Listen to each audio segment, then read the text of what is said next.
Good day and welcome to No Option Antics. This is Peter Zamaya, and today we're going to be discussing long and short and what they represent. So first let's talk about the definition of long. Long simply means ownership. If you're long stock, you own it. If you're long your options, you own them. If you're long your house, you own your house. The reason why you want to be long something is that you feel the value of whatever it is that you own will rise in the future. That's the only reason to be long something or own something.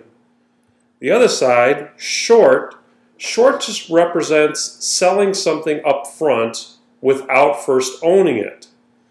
And I'll explain what that really means, but the reason you're going to short something, or the reason you're going to be short something, is that you feel whatever the value of it, that what you have sold up front is going to be less down the road. Because what you're doing is you're selling up front with the later intent to buy it back at a cheaper price. So let's go through this and take a look. Here we have a little example here to show you how long and short work. Most people understand long. Now, when you're starting a long position, you buy whatever it is to open your position up. Okay, so now you're long whatever it is that you bought, whether it was stock, whether it was an option, whatever it was, you own it, you're now long it. In order to get rid of whatever you're long, what you do is you sell it. That closes your position. At this point here, you have no position, and what you've done is you've offset what you've done. You bought something to start, you sold the same thing to close, and now you no longer have a position. They have offset each other. Again, the difference between long and short is that here what we're going to do to start our position is we're going to sell something to start our position. And I know that sounds kind of strange, but if you think about it like this, think about this like insurance. Where does an insurance company get the insurance policy from? Well, they don't just have a stack of policies sitting on a shelf. What they do is they write a policy.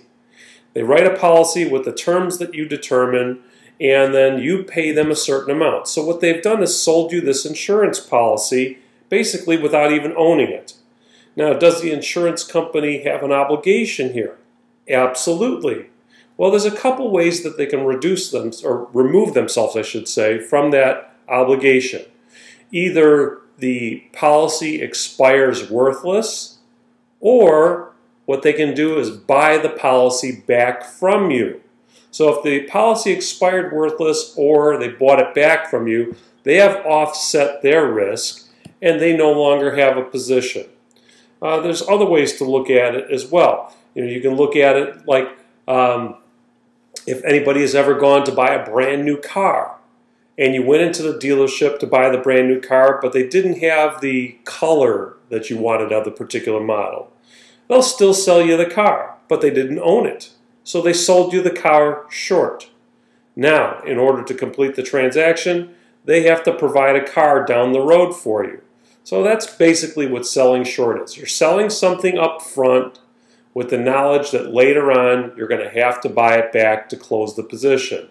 And obviously when you buy it back, you want to buy it back for a cheaper price than what you originally sold it for.